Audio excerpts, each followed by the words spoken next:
So Cindy, why don't you tell us just a little bit about how you got into art, where you began, and just the evolution of your work and the mediums. Okay. Well, my influences are, I think my background. I'm a first-generation immigrant, Chinese Indonesian, and we left Indonesia because of great conflict and a type of oppression which is very similar to what the Jews suffered in Germany pre-World War II. Mm-hmm. So living in that kind of environment where we really weren't allowed to express our Chinese heritage, and not really knowing that much about it, so we became our own tribe and a little bit, I guess a little bit adrift, because there weren't a lot of those historical connections, I think, which a lot of people in the world have, which I think they're losing, actually, right. as a result of this sort of new globalized culture. Mm-hmm. And, well, I've always been an artist. I think ever since I was a kid, I was one of those kids that you couldn't get out to play because I was always doing, sketching, art projects. I think that's pretty common in terms of artists in the world like that. So Right. I think I'm completely different. Well, great. And what about the different mediums that you've used for your pieces? I've done a lot of installation work and painting, and the last 2 years I've been focusing on photography, and I'm going to integrate that into my installation and painting, as well as very, very detailed drawings, probably this year. Can't wait to see that. Can't wait to see that. So why don't you tell us a little bit about these two pieces here? They're at very historic monuments, the Grand Canyon and the Hollywood sign. What can you tell us?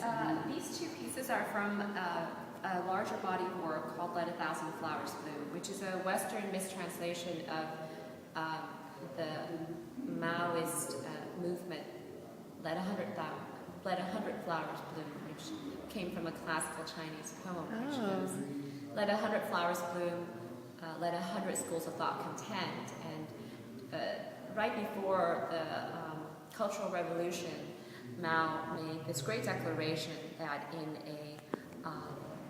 in a society, people with different thoughts should have expression, artists and thinkers and intellectuals. And as a result, all these people came out of hiding, and later on they were hunted and killed. And there's some speculation as to whether it was a way for him to get them out of hiding and destroy them, or whether he just changed his mind, that it was too hard to control a society where criticism was, any type of expression is making a comment on something, whether that was too uncontrollable. And since this exhibit is about cultural democracy, Right. And I'm really, really coming from a viewpoint of a Chinese American and what that means in a globalized, in a larger globalized society. The work is about the role of the individual in such a society, and what happens to their past and what happened to the generations before them, and how do we kind of maintain some kind of cultural identity at the same time, become part of this new culture. So you're talking about the hyphen, the Chinese yes, hyphen, yes. American. The Right. models in all the photographs See that are one. actually they're all American, and they are either artists or intellectuals in specializing in Chinese culture and history, Okay. or people like who would have been hunted down. Other people, like for instance homosexuals, who would have been hunted down during the 100 Flowers movement. So, and the costumes they're wearing come from a Beijing costume shop / photo studio where tourists come in and reenact propaganda imagery from the Cultural Revolution era. So I first thought interesting. this sort of the genesis of this work when I saw the photographs. There were these really, really disturbing photographs by Anselm Kiefer where he went through the places in Germany that had great battles during the war, World War II, and he made this Hitler salute, and he was really trying to find out, what was his complicity, having been born after the war, or at least that's what I took from it, and how did he identify himself with this monstrous movement, right? And later on, when he also saw what happened, he made a trip to China, and he really and he did these series of paintings called "Let a Thousand Flowers Bloom," where you saw these effigies of Mao and later of Lenin, and they had fallen to the ground and they were being consumed by a field of flowers. Wow. So in a way, this to me is about change and ideas, and what happens to the individual when they get lost in these like great waves of I suppose of societal waves, and I think globalism is not that different from all this. How do we function as an individual? And I wanted the work to have this sort of violence in there that you don't really see. I mean, what you see in there is sort of this, it has this fairy tale component to it, and the colors are from the Cultural Revolution type colors. They're printed on metallic paper. They're superchrome prints.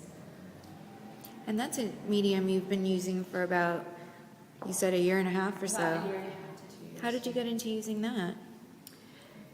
Well, What is it that attracted you to it? I love taking pictures, and something about the specificity of picture taking that was so different from the looseness of painting.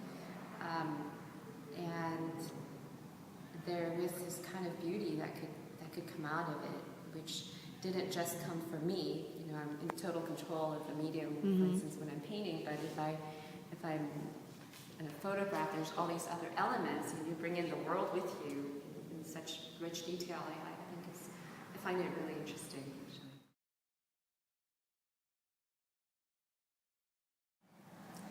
Growing up in a post-colonial culture in Indonesia, for instance, I was woken up at 6 actually I'd left for church at 6 in the morning every Sunday with my grandparents, and we walked in the dark for an hour to get to this cathedral, and it was the only Western edifice for miles around, and the priest there, who was a very nice Dutch priest, was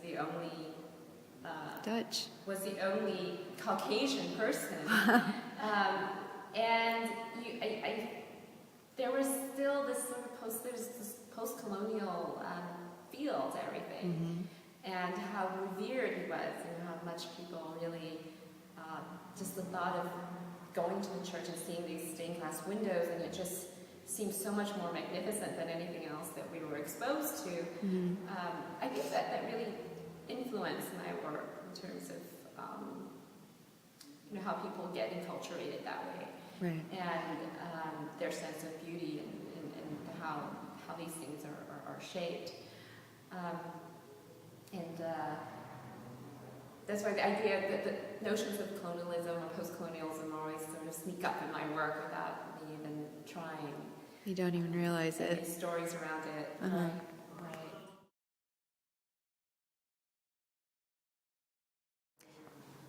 So Cindy, this piece called The White House, can you give me some meaning behind it? Because today we've had several discussions. Right. Everybody has their own ideas on what it means and what we think it means, but what does it mean to you? I wanted to keep it, to give this ambiguity to it, because I wanted the meaning to be open. But there are some allusions here, which is fairly hard to ignore.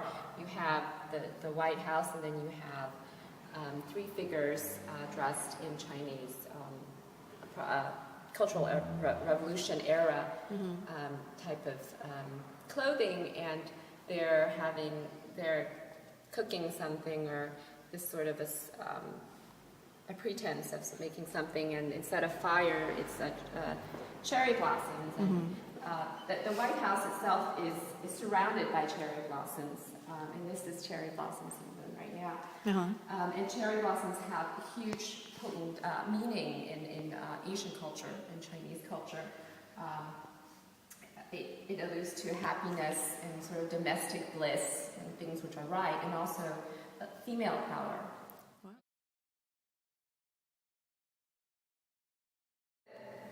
Chinese American, and really not having that much exposure to China as a child, and then coming to the States. During the last 5 or 6 years, I've been to China maybe 5 or 6 times, and I found that China was really trying its best to not obliterate its culture, but really push it down in order to Westernized. to really become westernized, more like become more contemporary, or be a fully functioning industrialized society. And also it's about gaining face in terms of the whole in the world, and not being tied down to that culture. And I've spoken to Chinese people about that, and they said, well, we know we're Chinese, it's in our blood, we don't need to have these symbols. But of course, for me, having been recognized as Chinese growing up, but really not knowing what that meant, and going to China and finding that I wasn't Chinese, and that the Chinese weren't really interested in these kind of cultural icons, which I connected to being Chinese, which is probably very stereotypical if you think about it. So I wanted to make a play of that, and I really wanted to get these images which, when the viewer comes to the image, they have a certain expectation of what it is, but when they actually see it, it befuddles their expectations and forces them to think about it. And it's a very classically arranged, composed piece where you have this trinity in front of a building,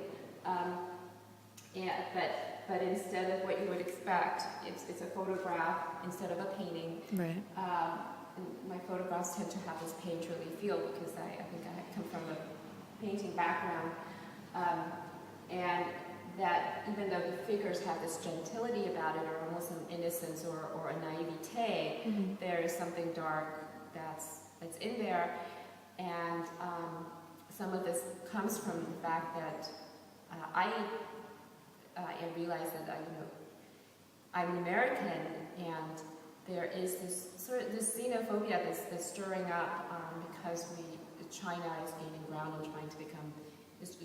We feel it's becoming a superpower, and it's sort of gobbling things up, and meanwhile are we diminishing? And as a Chinese American, certainly not Chinese but American, in the most basic sense, it creates this sort of when you talk about crossing bridges and having an intracultural history, it becomes almost schizophrenic. So that's what this is about. It's about this mock invasion of the U.S. by so-called Chinese who are not really Chinese, who would have actually been destroyed if that invasion had occurred as part of a 100 Flowers movement.